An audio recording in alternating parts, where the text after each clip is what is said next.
Mafias ہیں سر یہ بند کیسے گئے ہیں؟ یہاں تو ہر شعبے میں بڑا بڑا مافیا بیٹھا ہوا ہے. یہ کون لوگ ہیں؟ ان کو کون سپورٹ کرتا ہے؟ ان کا علاج کیوں نہیں ہوتا؟ اور کیا ان میں ذرا بھی حب الوطنی کا کوئی بھی جذبہ ایسا نہیں ہے کہ بھائی ملک کو اتنا نہیں نچوڑنا، اتنا نہیں لوٹنا، اتنا نہیں کھانا کہ یہ تباہ ہو جائے؟ دیکھیں ہم جتنی گفتگو کر رہے ہیں بڑی جنرلائزڈ ہے اور یہ بڑی ایک اچھا اخلاقی ایک بالکل اچھی بات ہے. میں اس کو اپریشیٹ کرتا ہوں. Dos and don'ts and dos and don'ts.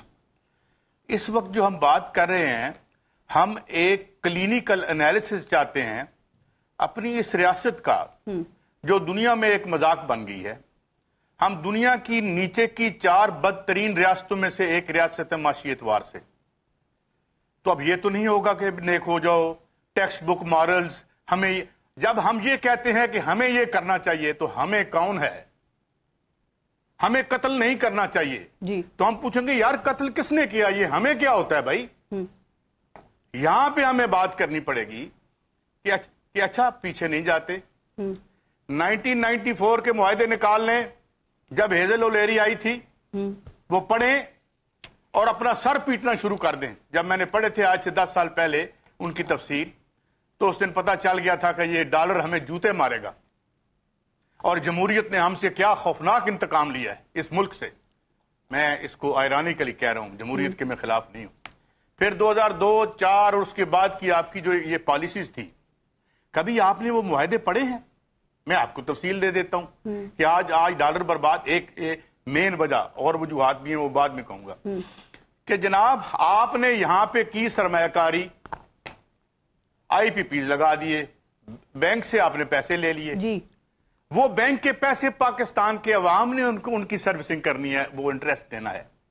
آپ کو فرنس آئل چاہیے یا آپ کو آئل چاہیے جی. وہ پاکستان کے عوام کے پیسے سے آپ کو دیا جائے گا.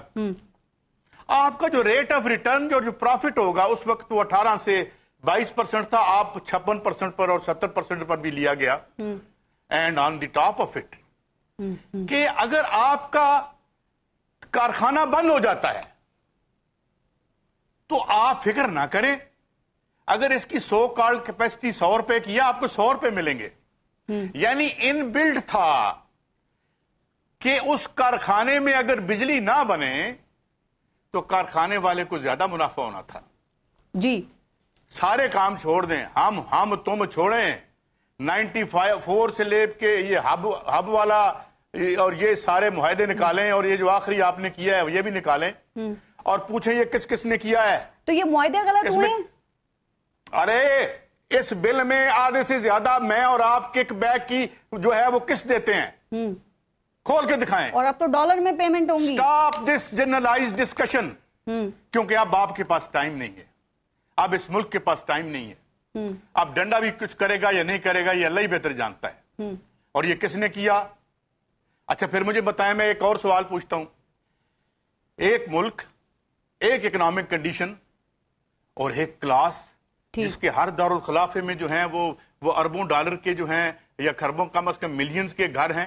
ایک معیشت اوپر جا رہی ہے، وہ بھی معیشت یہی چلا رہے ہیں. ملک میں 2 معیشتیں چل رہی ہیں جو ایک ہی طبقہ چلا رہا ہے. یہاں کی اشرافیہ چلا رہی ہے جس کا میرے بھائی ملک نے ذکر کیا، اشرافیہ اور اپنی معیشت بھی وہی چلا رہی ہے. ایلیٹ کا بھی ذکر بھی ان کے ساتھ ہی شامل ہے اس میں. میں عرض کرتا ہوں کہ ایک پولیٹیکل ایلیٹ 2 معیشتیں چلا رہی ہے. ایک اپنی نجی معیشت اور اس نجی معیشت میں بل گیٹ شرما رہا ہے. یعنی ان کا ریٹ آف ریٹرن 1990 میں انہوں نے جو ریٹرنیں جمع کروائی تھیں سر اور آج جو ان کے اساسے ڈکلیئرڈ ہیں وہ نکال کے دیکھیں. اچھا سر اب مجھے یہ بتائیے قاضی سعید صاحب اس وقت جو کریک ڈاؤن آپ دیکھ رہے ہیں ہوتا ہوا سر، اس کے بعد آپ کو کچھ امید ہے کہ یہ مافیاز کا خاتمہ ہوگا یا پھر یہ کچھ کمزور ہو سکیں گے؟ یہاں ذرا رکیے گا پلیز، ایک مجھے منٹ دیجیے گا. یہ بھی بہت بڑی غلط فہمی ہے آپ کی. وہ چوری تو کوئی چوری نہیں ہے جو کنزیومر کر رہا ہے. اور چوری تو ہوتی ہے بجلی بنانے کے وقت، اور جو بجلی بنانے کے وقت چوری ہوتی ہے میں اس کا اگر پیمانہ بتاؤں تو وہ کو حمالہ جتنی ہے. اور جو کنزیومر چوری کرتا ہے وہ میری لاہور شملہ پہاڑی جتنی ہے جتنی. اور وہ کیوں کرتا ہے؟ آج میں ایک سرمایہ دار صاحب کے پاس بیٹھا تھا، اس نے کہا کون یہاں پروڈیوس کر سکتا ہے 22% انٹرسٹ ریٹ سے اور 56 روپے کا بجلی کا یہ لے کے. اب چوری کیوں ہوتی ہے؟ کیونکہ دو وجوہات سے، یہاں کی اشرافیہ کو اپنا طبقاتی وجود قائم رکھنے کے لیے بھی چوری کرنی پڑتی ہے. ٹھیک ہے. وہ آپ چوری نہ کریں، آپ کی فیکٹری بند ہو جائے، آپ ٹیکس نہ، یہ کنڈیشنز ہیں.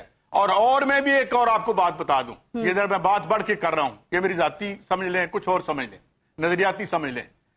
کرپشن اس نظام کی خوراک ہے، یہ اس خوراک کے بغیر یہ مر جائے نظام. یہ کرپشن کے خاتمے کے لیے کریڈٹ سے کچھ امید ہے آپ کو؟ کیا ڈسپلین سے علاج ہو جائے گا یا کیمیو تھراپی کرنے کی ضرورت ہے؟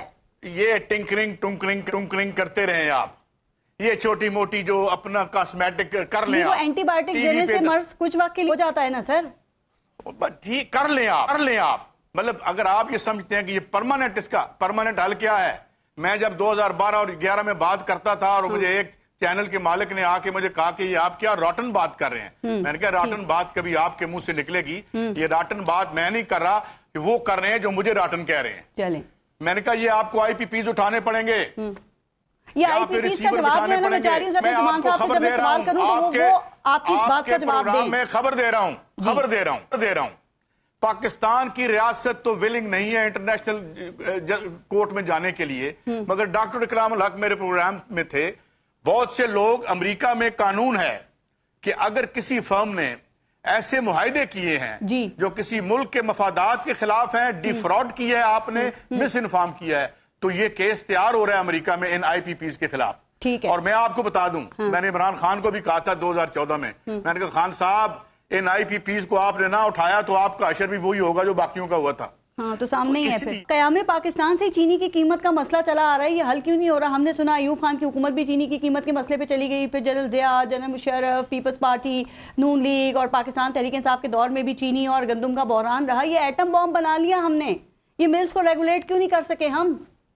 میں پہلے تو ایک بات کا جواب دے دوں.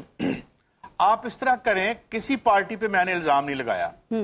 آپ 1994 سے لے کے سارے معاہدے باہر نکال لیں، ان پارٹیوں کو کہیں کہ خود جوڈیشل کمیشن بنا لیں. ورلڈ بینک کی میں آپ کو فگر دے رہا ہوں کہ 10 سالوں میں IPPs نے $45 بلین بلیڈ کیے ہیں، وچ از اے گراس انڈر اسٹیٹمنٹ. اس میں اگر ہم، پہلی بات یہ انڈیا میں یہاں سے 10 کلومیٹر پرے 6 روپے کا کیوں ہے بھائی یونٹ؟ اور یار وہ چاند پہ ہے. وجہ کیا ہے؟ وہ ہے ٹیک اینڈ پے، بجلی لو اور پیسے دو. یہاں کیا کیا انہوں نے؟ بجلی لو یا نہ لو، پیسے دو. وہ ٹھیک ہے، لیکن بھارت میں ڈیمز بھی دیکھ لیں کتنے ہیں اور یہاں دیکھ لیں کتنے ہیں. Cost of production. حیدر زمان صاحب ابھی مکمل کرتے ہیں سعید قاضی صاحب اپنی بات، لیکن مہنگائی کا آپ حال دیکھ لیں سر. بلاول بھٹو اس وقت ہر جگہ یہ بات کر رہے ہیں کہ جی ہمارا مقابلہ کسی سیاسی جماعت سے نہیں ہے. چونکہ جب ہم سوال کرتے ہیں سیاسی جماعتوں سے تو وہ دوسروں کے اوپر ہی بلیم لگاتے ہیں، لیکن گھوم پھر کے آپ ہی لوگ حکومت میں آتے ہیں اور ایک دوسرے پہ الزام بھی لگاتے ہیں. بلاول بھٹو کہہ رہے ہیں ہمارا مقابلہ کسی سیاسی جماعت سے نہیں ہے سر. وہ کہتے ہیں مہنگائی سے ہمارا مقابلہ ہے. سعید قاضی صاحب آپ سن رہے ہیں؟ میں بات مکمل کر لیں پلیز آپ. یہ دو ادارے اس ایشیا کا فخر تھے. ایک PTC، اس سے پہلے جب انہوں نے پرائیویٹائز کیا، اس کی یونیورسٹیز تھی ساؤتھ ایشیا میں، ہم نے سکھایا لوگوں کو ٹیلی فون کس بلا کا نام ہے. 28 ارب روپیہ اس کا پرافٹ تھا جب انہوں نے پرائیویٹائز کیا اور وہاں پولیس اور فوج بھیج کے ہڑتال توڑوائی محنت کشوں کی. وافڈا جو ہے جاپان کے بعد دوسرا بڑا ادارہ تھا ہمارا، جو کہ انٹیگریٹڈ تھا، جس کے تینوں فنکشن یہ کر سکتے تھے. اینڈ پرائیویٹائزیشن نے صرف اس کو پاش نہیں کیا بلکہ پاکستان کے مستقبل اور انڈسٹریل مستقبل کو جیپرڈائز کیا. ایک دوسری بات. اور تیسری بات، ان کو ہاتھ ڈال سکتے ہیں آپ شوگر پیرنٹس کو؟ نہیں. او بھائی یہ کہاں نہیں ہے کہ آپ نے آج تک ان کو اوپن کمپٹیشن میں جو ہے کوئی میکینزم بھی نہیں بن سکتا. وہ کیسے بن سکتا ہے؟ مجھے یہ بتائیں. ایک کرپٹ بیوروکریسی ہے. اچھا میں آج ایک انٹرسٹنگ خبر دے دوں، پھر میرے پاس وقت نہیں ہوگا.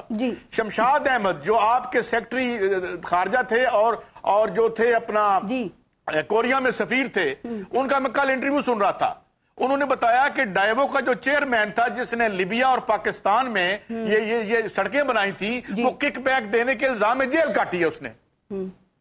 آج پتہ تو کرائیں یار اپنے سفیر کو لینا سر، وہ پھر آپ کو لیگل نوٹس بھیج دیتے ہیں. یہ تیار رکھتے ہیں لیگل نوٹس چینلز کو بھیجنے کے لیے. نام نہ لیں ایسے کہہ دینا. میں شمشاد صاحب کا آپ کو کلپ بھیج دیتا ہوں جو سیکٹری خزانہ میں بالکل کہا ہوگا انہوں نے، اور وہ سفیر بھی رہے ہیں اور یہ مقبول جان نے ان کا انٹرویو کیا ہے. اور میں تیسری دفعہ کسی چینل پہ یہ بات کر رہا ہوں. ٹھیک ہے. تو بات یہ ہے دیر آر ویری پیلپیبل ریزن کہ وائی ہم ذلیل و خوار ہم کیوں مارے گئے.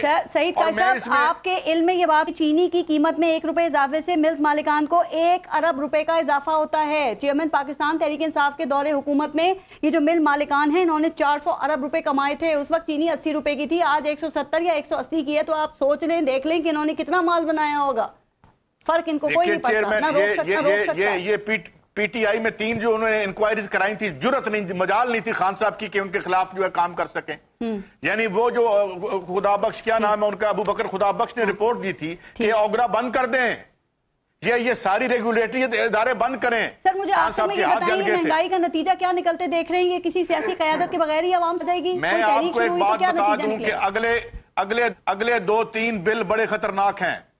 لوگ وہ جسے کہتے ہیں last straw at the back of camel کا وقت آ گیا ہے. یہ میں آپ کو بتا رہا ہوں, اور میں ذاتی طور پر جو لوگ ہمیں ٹی وی پہ یا ویسے ہم سے رابطہ کرتے ہیں, بخدا لوگ اپنے زیورات اور اپنی ویلیوبلز بیچ کے اپنے بجلی کا بل دے رہے ہیں اور ان کو ہوش نہیں آ رہی, اور یہ پھر بڑھا رہے ہیں, یہ دوبارہ پیٹرول بڑھا رہے ہیں. تو اس لیے میں سمجھتا ہوں کہ, اور دوسری بات, یہ جو موومنٹ بنے گی یہ اسے اوپر سے ساری پارٹیاں ایک ہو گئی ہیں. ٹھیک ہے. P T I, Peoples Party, Muslim League Noon, جو اکنامک ماڈل ہے جو کہ انتہائی اوپریسو بھی نہیں ہے بلکہ اس عوام کے خلاف اعلان جنگ ہے, اس پہ یہ اکٹھے ہیں. لہذا جو خطرناک بات ہے کہ وہ لیڈر لیس موومنٹ بن سکتی ہے, اور جو لوگ جو بلبلا کے گھروں سے باہر نکل سکتے ہیں.